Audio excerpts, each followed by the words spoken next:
Santino, 10 laps to go, chaotic restart, you're in the top 10. What's the mindset there going after, trying to keep Conor behind, trying to go after the top 5 maybe? Yeah, honestly, it's trying to go after a top 5. We just really didn't have the car. I mean, we're fighting understeer all day.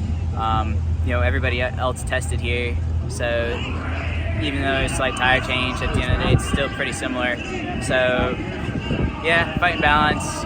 We'll go back at it tonight and make some big changes, but yeah, not fun to drive 275 laps with the just can't turn it. So was there did something happen mechanically with the car, or was it just something you got to try and figure out tonight? No, something happened in qualifying mechanically with the car, which is why we had one good qualifying and one bad one.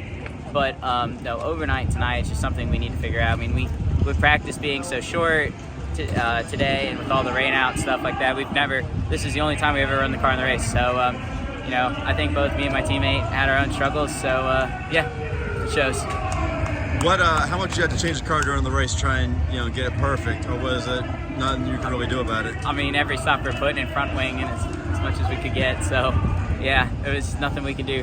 Maxed out on the tools inside the car as well. So, if I'm honest, the steering was so heavy for me, and I struggled with that. So I think we were a little limited by that, because on the short stint right at the end, I mean, we were flying again, and short stints were really good, but I think we might have been a bit too aggressive with how much faster we can run on this track with this much speed and this much grip.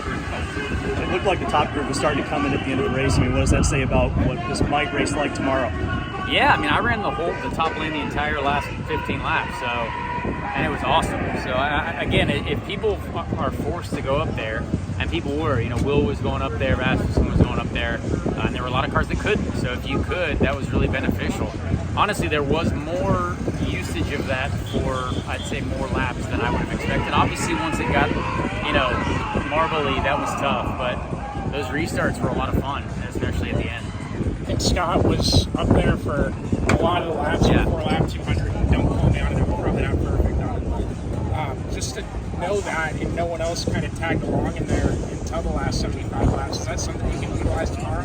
I think so, yeah. I mean, again, cars just got to go up there, and so I'm glad he was going up there. I'm glad to know that people were going up there. It was helpful for me as well on every single restart, and people started noticing that, and they started blocking me up top, so that was tough. Pato was really smart, and actually Polo was really smart when I was trying to pass him. So, it was a better race than I expected, honestly, and hopefully it's good tomorrow too. I was going to ask, it could have just been careful, but did you anticipate Polo moving up in the fashion he did? It looked like late half of the corner, he kind of just that was tough. Made a decision. Yeah, he definitely didn't want me to get to the top side. So, but he's a champion for a reason. So, I did everything I could because I knew that the top lane was the better lane.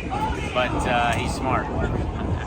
You mentioned earlier about the steering being a little bit heavy. Is that what happened when you had those two positions that you lost? I think it was the Siegel and Rasmussen, or was there something else that went on? Yeah, I completely locked up. I couldn't turn the wheel at all. So just had to change my grip entirely after that, and just get a little creative with it without crashing.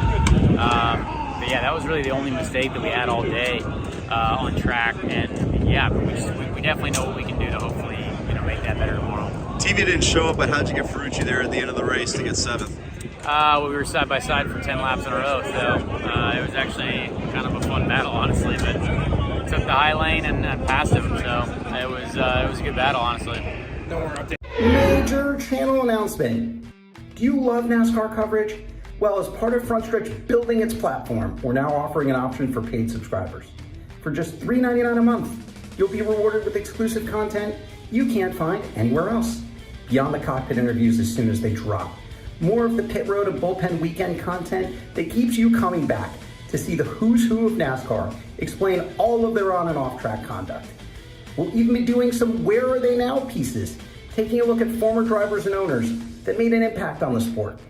Want more direct contact with your favorite Frontstretch reporters? No problem. We'll give you a chance to communicate directly with monthly Q&As. Your questions are what drives us to find answers. That's why we're here.